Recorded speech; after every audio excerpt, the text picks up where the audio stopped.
Okay, I think recording should be going on now. Did you get the message that the recording has started? Yes. Okay, perfect. Then it should be recording as normal. Excellent. I'll keep my eye on the WeChat group as well if anyone has any problems. I see some of them have problems on joining the Zoom, but we are going to get started. So hi everyone, and thank you to the HSK webinar to discuss about the Chinese language exam, the HSK, why to take it, how to prepare for it, which level you should be choosing, and so on. So to get started here, then to look at different reasons on why would you take this type of a standard Chinese exam? What might be the reasons? There are some that need to take it for their studies, maybe applying to a Chinese university. They have requirements for the HSK level. It could be work requirements. It could be just for your CV to prove of your Chinese level.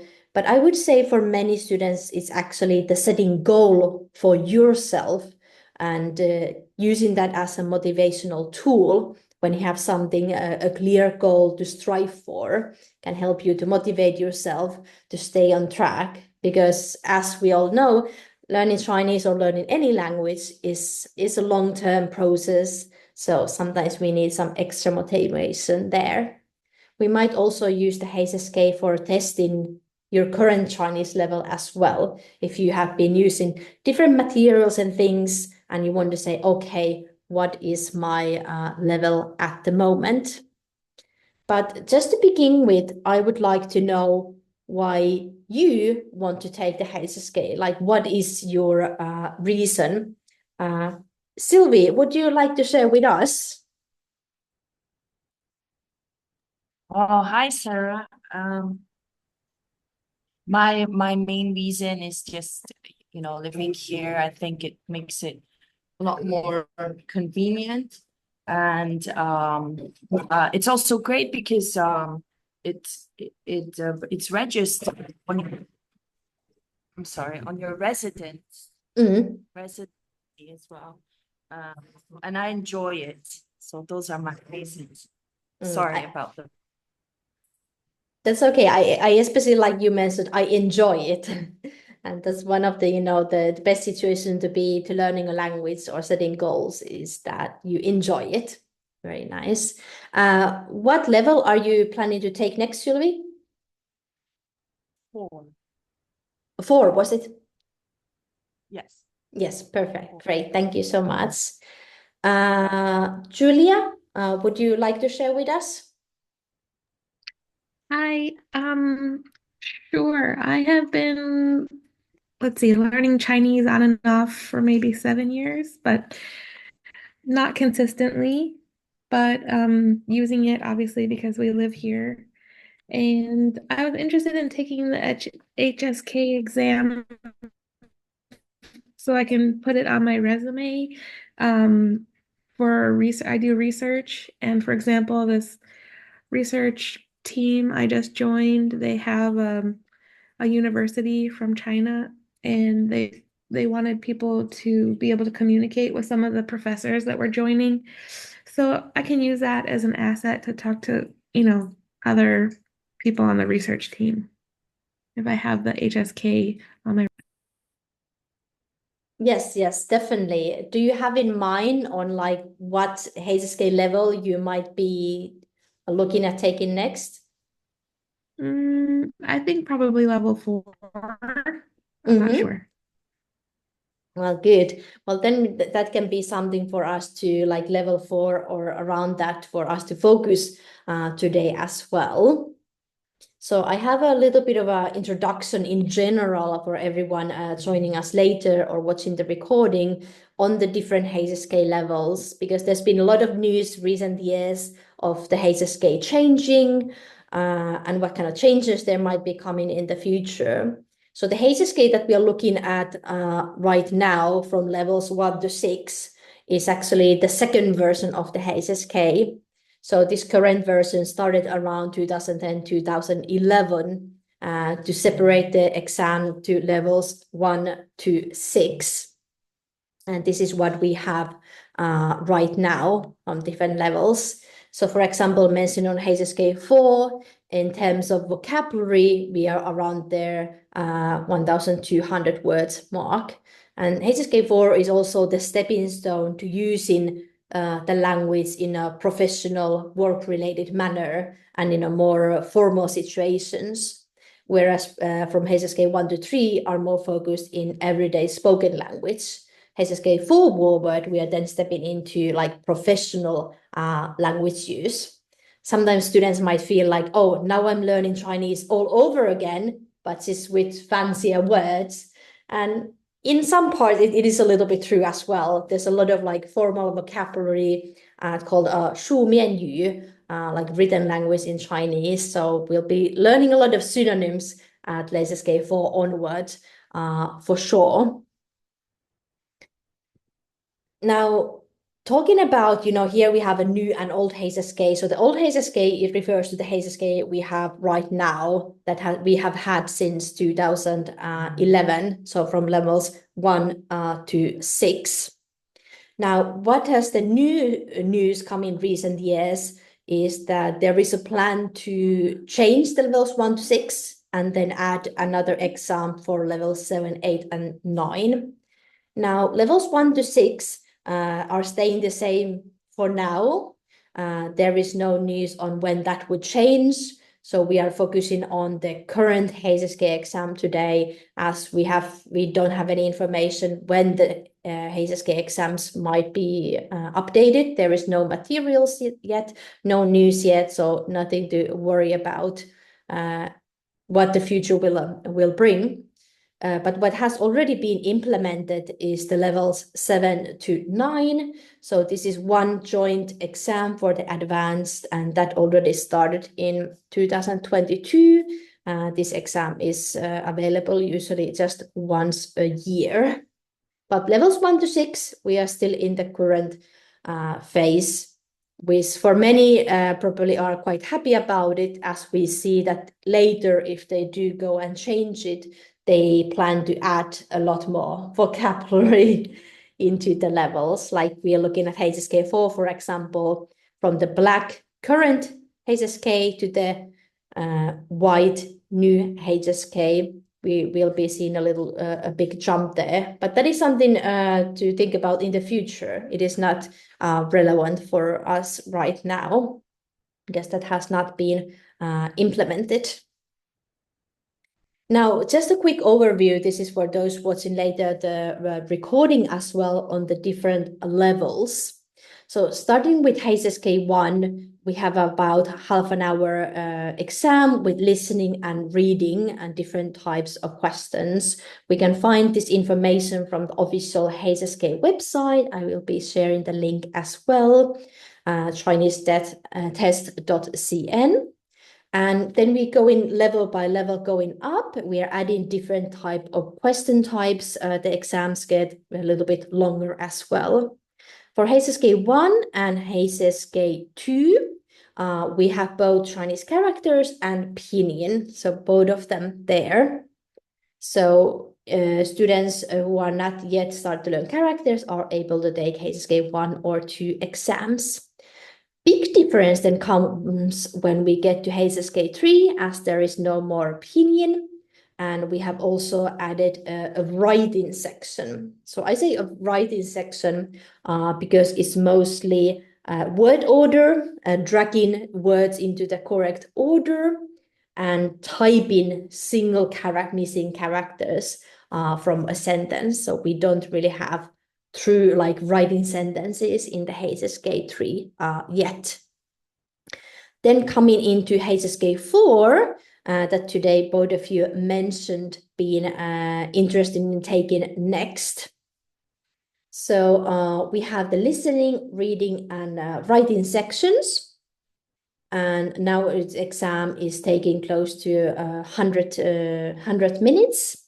The writing section, actually, you are actually writing something. So we again have this kind of a word order exercise where we are dragging and dropping the words in the correct order. But this is not the first time actually writing something, though it's only sentences. So you're writing sentences on the HSK4 exam. So it's not yet a paragraph, but sentences. But still something different compared to the previous levels.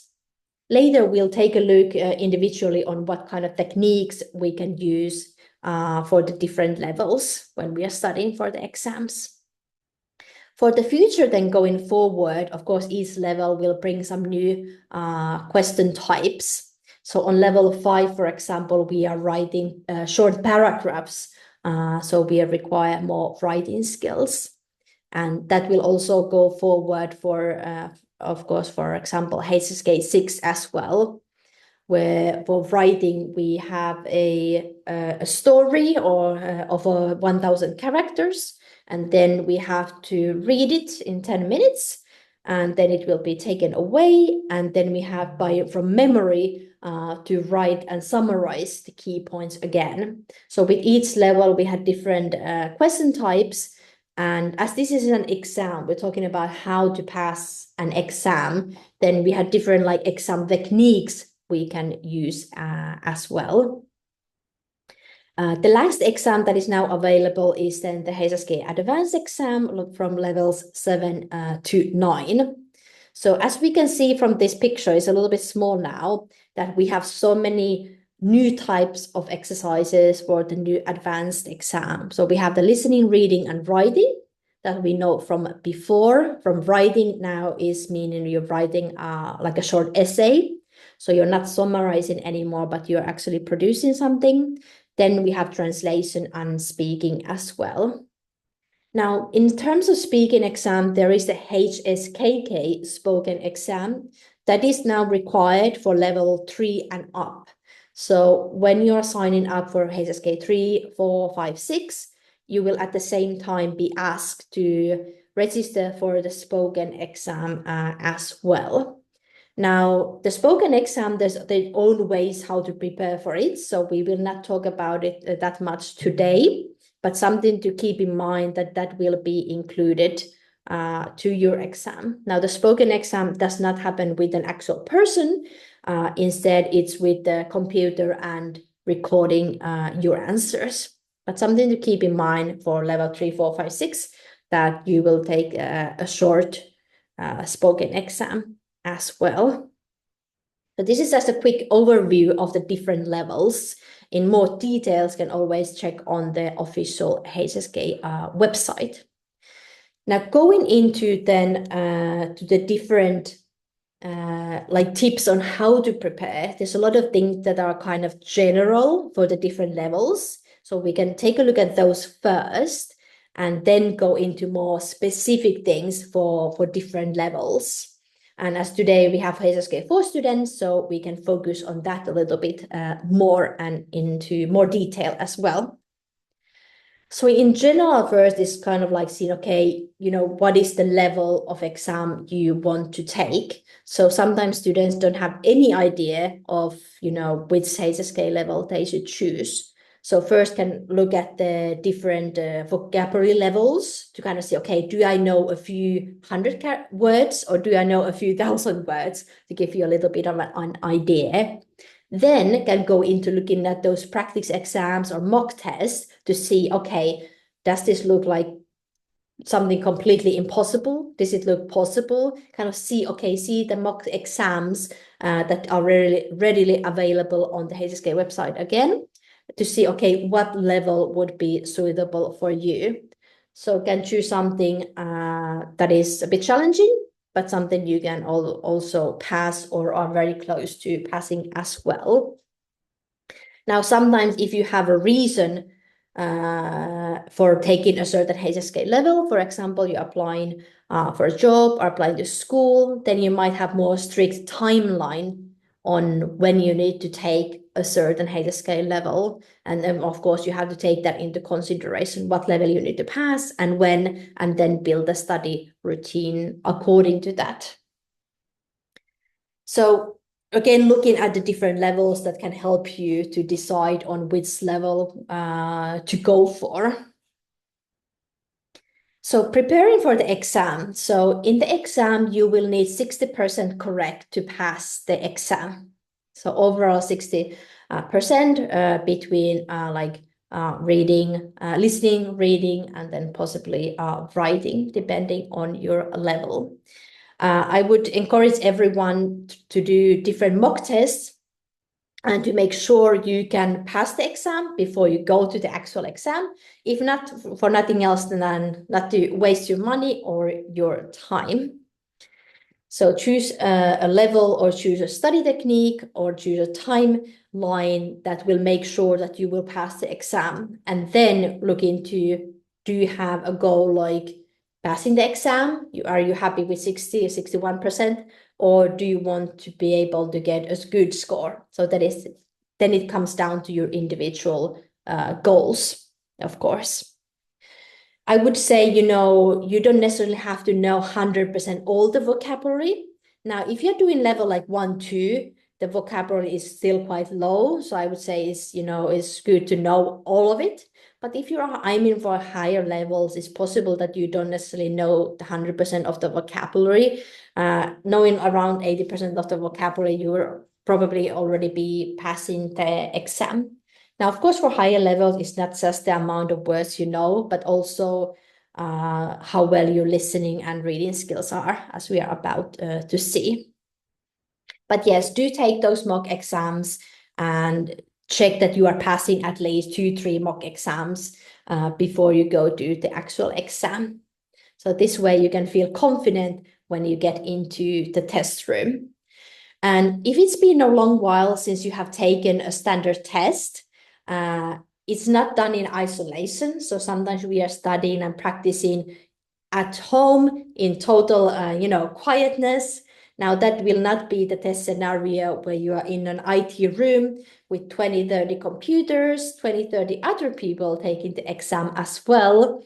And even though everyone, will try to be quiet and such, it's different than do it on your own. So try doing some mock exams in a busy coffee shop, for example, to get used to, having people around you when you do the exam, and also kind of building up your skills to focus on what you're doing. So these are some little tips to take into account. Now, what kind of materials then to use for preparing these exams? Of course, it matters a lot is that, are you close to the level that you want to take, or do you have a big gap that you have to reach because you, for some reason, must take HSK4, for example? Now, mock test is something for everyone to do practice exams before the real exam, to know your current level and to know if you have any strengths and weaknesses. Are you in a similar level with different skills? Or let's say, is your listening a lot better than reading, so you know what to focus on? Then if you have a longer way to go to your goal, or you are, just want to use the HSK as kind of a roadmap for your learning.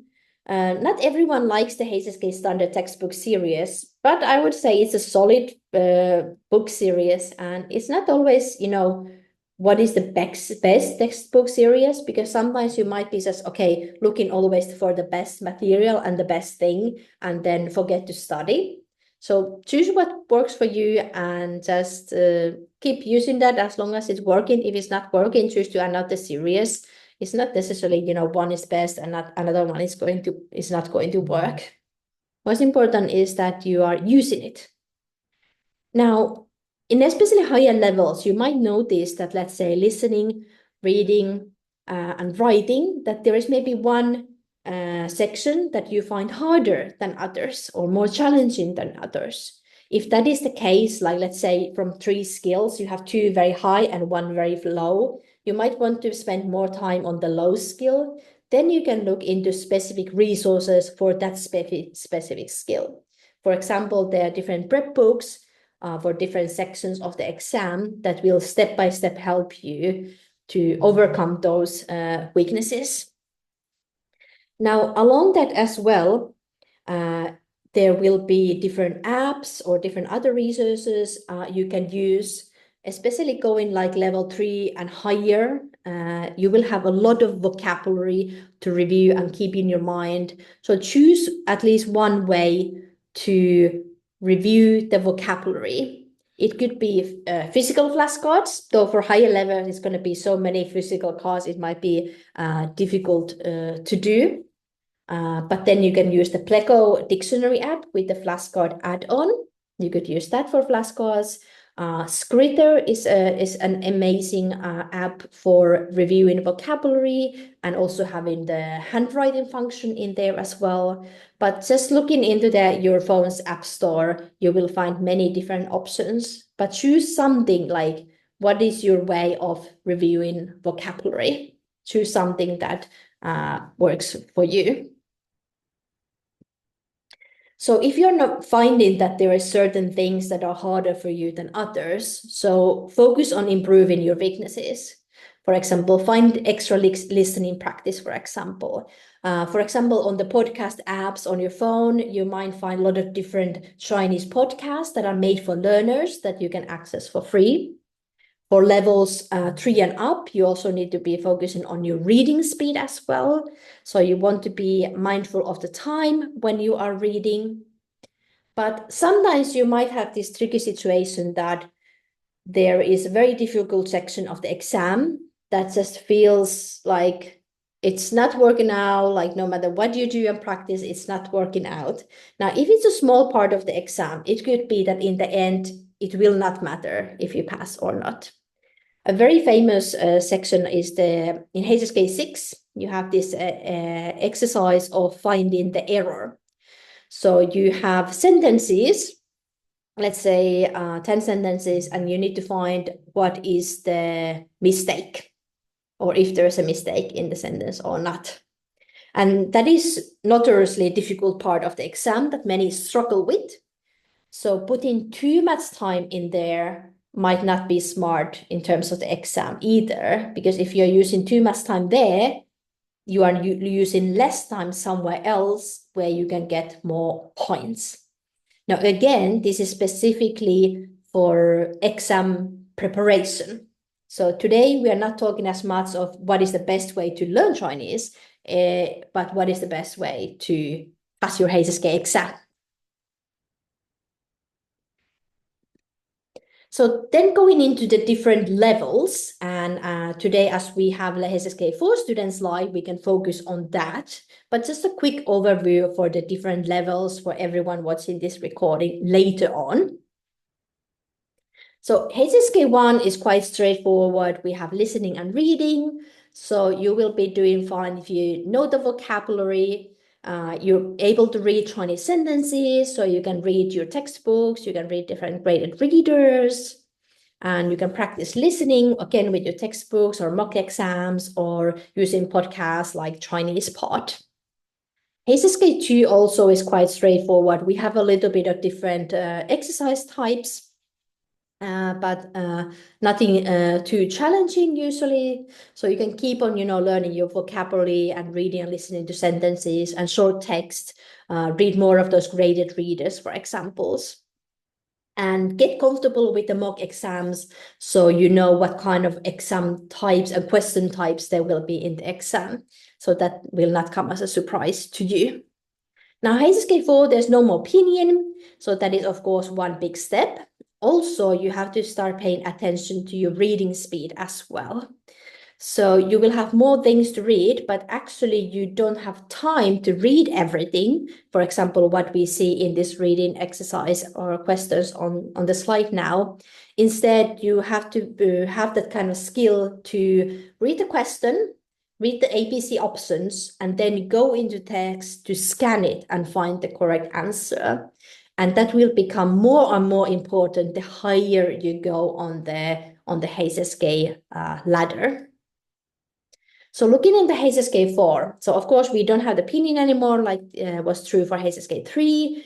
Also for listening, your audio material will only be played once. So for HSK 1 to 3, you could hear it 2 times. On 4 upward, you only listen to it once. So you want to also be practicing on how you focus during the listening, because in the exam room, you have all of these other people listening with their headphones on, and they are doing different levels. So usually how it goes is that level like 1, 3, and 5 are at the same time, and then 2, 4, and 6 are at the same time. So there are people who are doing lower or higher levels than you. And even though there are often these like big headphones in the exam rooms, you will be able to hear something, unfortunately. So to practice, that focus, for example, doing listening exercise in a busy coffee shop, for example, something, to get ready for that exam situation as well. Keep attention to your reading speed again, because there are more and more things to read, and you have to be able to scan the text and not to read everything. In this, we also have to be typing sentences as well. So practice that with the computer for typing.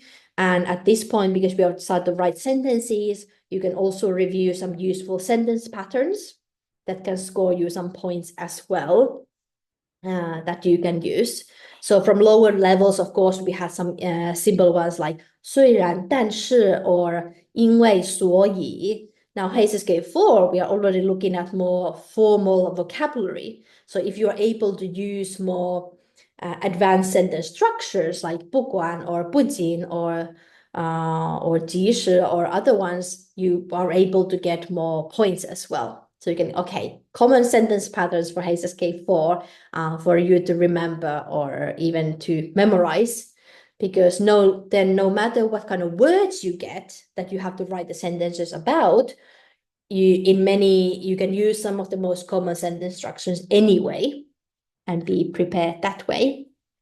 Going forward to HSK 4, again, we have more and more things to read. We have to be mindful of our reading speed, otherwise we're going to run out of time during the exam. The listening material will also be longer and longer, so you have to develop this kind of listening techniques. So when you're listening to something like, to who did it happen, where did it happen, when did it happen, and what happened, to remember those key things from the listening material, so you're able to answer the questions afterwards. In HSK 5, you are writing short text of 80 characters. So again, you can review those useful sentence patterns. You can think of like how to structure the paragraph as well, to have like a beginning, middle part, and ending.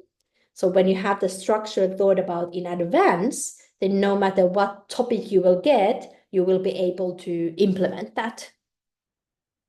All of these skills will be useful for HSK 6, of course. And you are reading longer text, you are listening to longer text, your memory becomes an important part as well.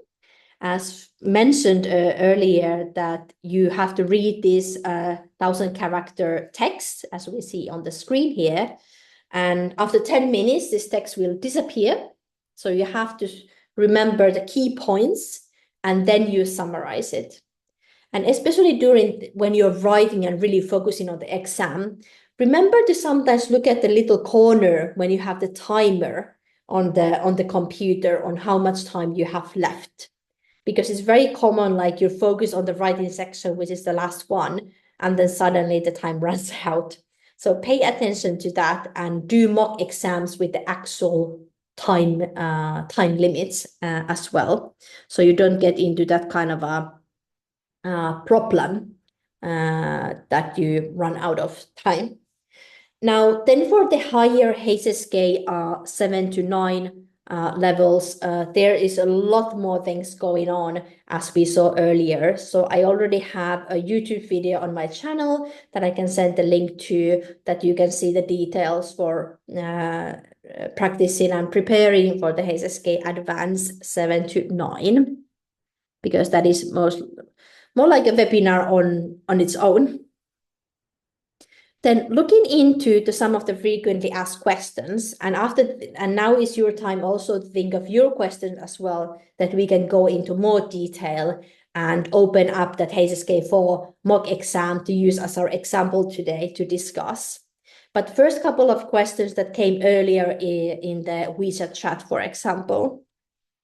So one question is, how long does it take to reach a certain level? Now, this is, of course, very personal about how you study and how much time you put into, and your individual differences on how quickly you learn things, for example.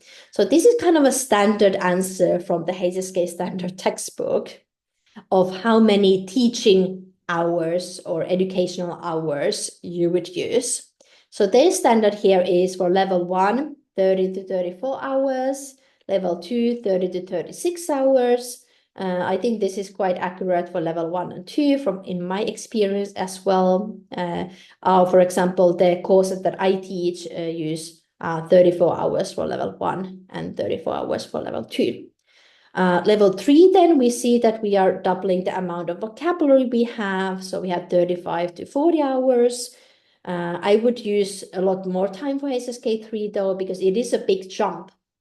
We are doing big jumps on the level because everything is doubling.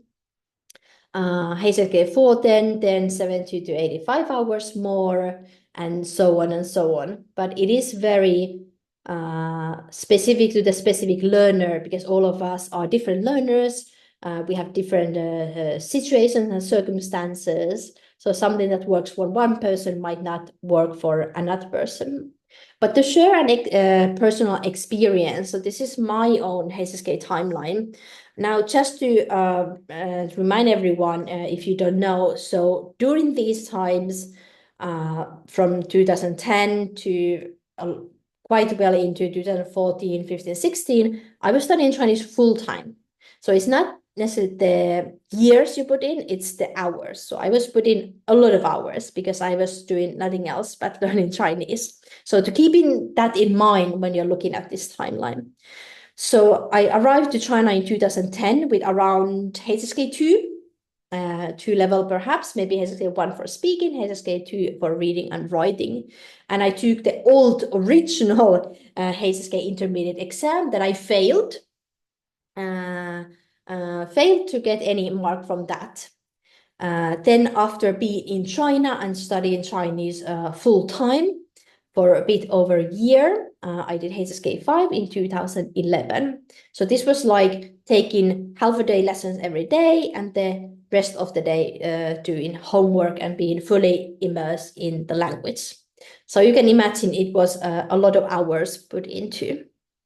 Then I did HSK 6 first in 2013, and then later, due to scholarship requirements, I had to do it again in 2016. Then you can notice there's a very long gap from 2016 to 2022. And this is where motivation comes into play as well. When getting to a higher level of Chinese, you also have to see how do you keep yourself motivated. Now, then in 2022, I did the advanced HSK exam and got HSK 8. But everyone's timeline will look different, and it's not necessarily counted by years, but counted by hours. One question that came in WeChat earlier that I want to address is that I think textbooks are boring. Do I have to use them?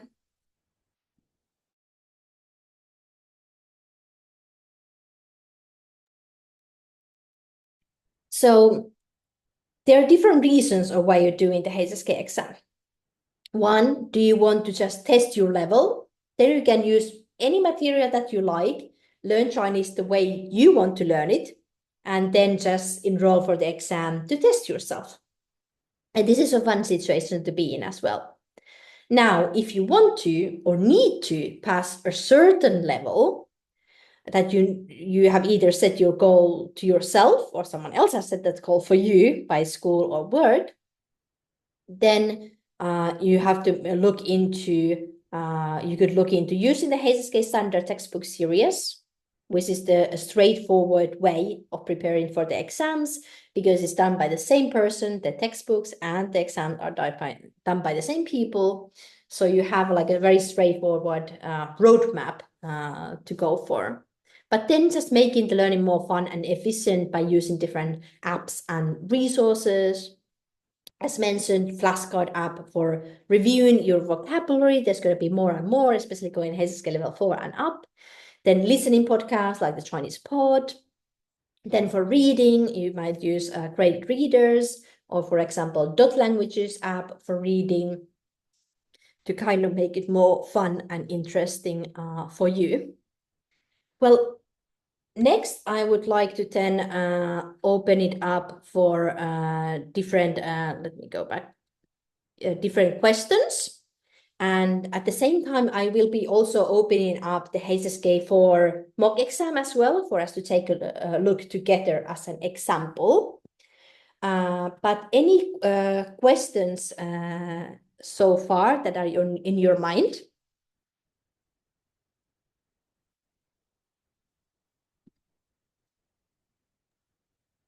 Hi, Sarah. This Yes. has been really interesting, and I don't have any questions so far, but thank you for doing this webinar. It's very helpful. Thank you so much. I will here also open up the HSK for mock exam that we can take a look together as an example. So any questions or any other comments before we take a look at this HSK4 as an example in a bit more detail?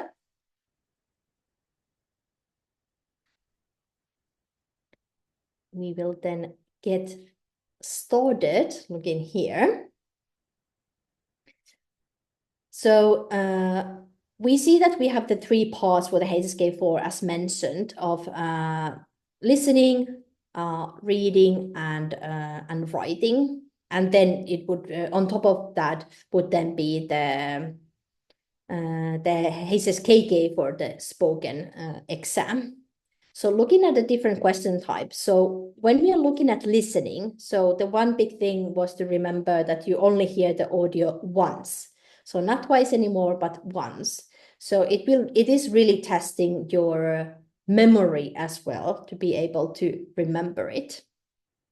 Now, when the exam starts, now it will be on the computer, and you will have the screen in front of you. You have the different like question type categories on the left, and then the question that you are listening right now is the one on the big screen.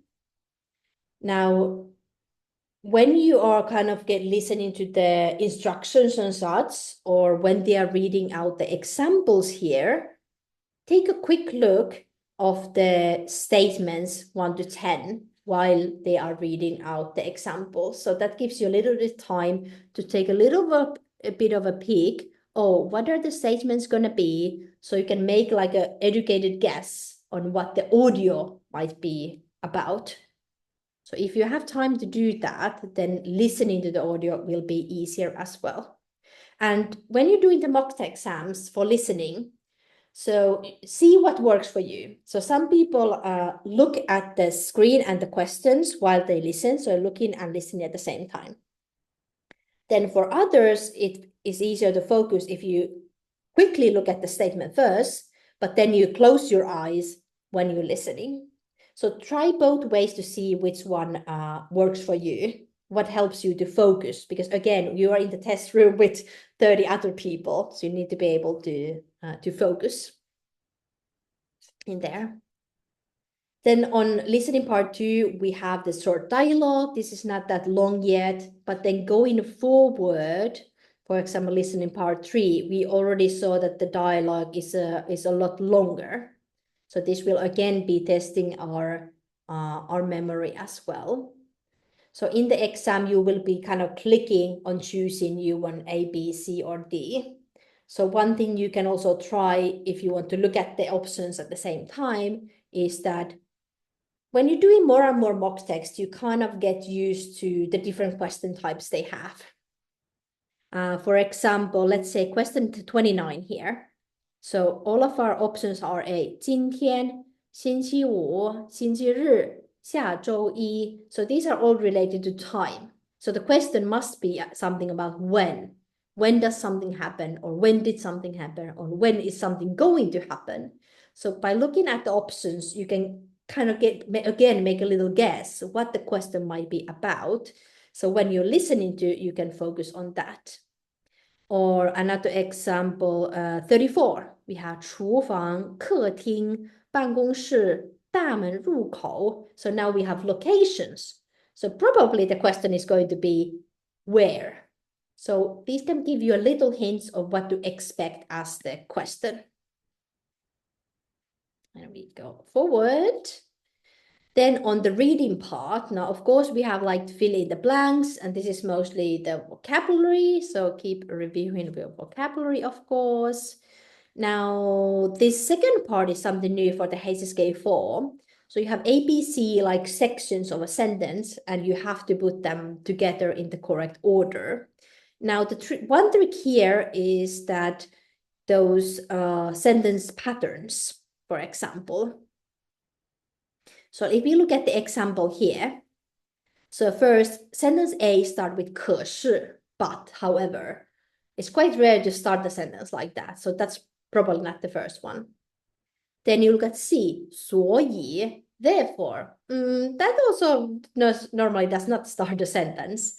So you can always say, okay, A or C cannot start it. So it must be B that goes first. So you can look at into these little grammatical words that can help you to determine which order to put the words into. Yes, this new section can be sometimes a little bit tricky as well. And remember, you don't have that much time to read, so you have to be quite fast. It keeps on going. Then we have something similar from HSK 2. We have the text, and then we have the statement, and then we have the ABCD options. So again, we don't have a lot of time to read, and they sometimes get a little bit longer, as we see here. So read the statement with the star or the question with the star first, then read the ABCD options, then go in and scan the text. You don't have time to read everything. So scan for looking for the answer. Now, it might not be the exact same words being used there. Sometimes it is, but sometimes they're using synonyms as well. So try scanning the text. If that doesn't work, okay, then start reading. But be careful with the time, not to go over the time limit. As we see, it gets longer and longer, so there's no time to read all of it, or you are really a speed reader. Instead, look at the questions, look at the options, and then go into the text to find the answers. Because exam is an exam. It's not, it's not right now, it's not the real life situation. Now it's an exam. We need to get points. So using this kind of exam techniques can help you a lot. Then we are going into the writing. So first we have something similar from HSK 3, just putting the words into the correct order. In the exam, we are like drag and drop. So with this kind of exercise, one is, of course, you will have to be able to read these words and what they mean. Though sometimes they might be, okay, I know that's a person, but I don't know, like that's a profession, but I don't remember which one. Oh, that's a verb, or that might also sometimes help you if you don't need to remember the correct word. But also a lot of different sentence patterns, reviewing them can help you a lot as well. So take a look at the grammar for HSK 4. That can be helpful in this section. In the last part, we have pictures and words. So you need to write a sentence that includes the word given and matches the picture. So remember, include the word and match the picture. Now, start with the short sentence first. So if you're short on time, first write a short sentence that includes it. You're typing, so it's easier to go back and change or correct it. So write the short sentence first. Like in our example here, so we have a 乒乓球. So 他很喜欢打乒乓球. Now that's a simple sentence. So write that first. And then if you have time, go back and make it HSK 4 level to add something. For example, 他很喜欢跟同事打乒乓球. For example, who does he play with? When does he play? Where does he play? Or if you have time to use one of those, fancy sentence structures, you could put it in there. Like, even though she's very busy at work, she still likes to play ping pong during the weekends. But write the short sentence first and then think of how to make that longer. But be careful also. It's better to have short sentence correct than a long one that has a lot of mistakes. So don't try something completely new in the exam. It's not the time for something going too crazy. So do a short, good sentence first. And if you have time and if you can, then try to make it longer, but also like that you feel confident about your sentence and not to try something completely new. It might not be the time for that. So these are kind of the things you can maybe think about when you are doing the HSK4 exam. And a lot of these tips, of course, work for the different levels as well. Now, we are coming to the end of our webinar. Is there any other questions or comments that anyone would like to share?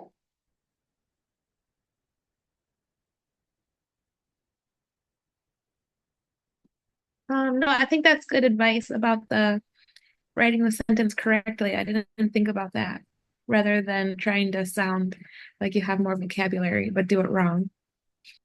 Yes, and it can be first intimidating if you're in your mind thinking, oh, I need to write HSK4 level sentence right now. It can be quite hard to do. So put the easy sentence in first, and then given that you have the time, then you can make it fancier if you can and if you have the time.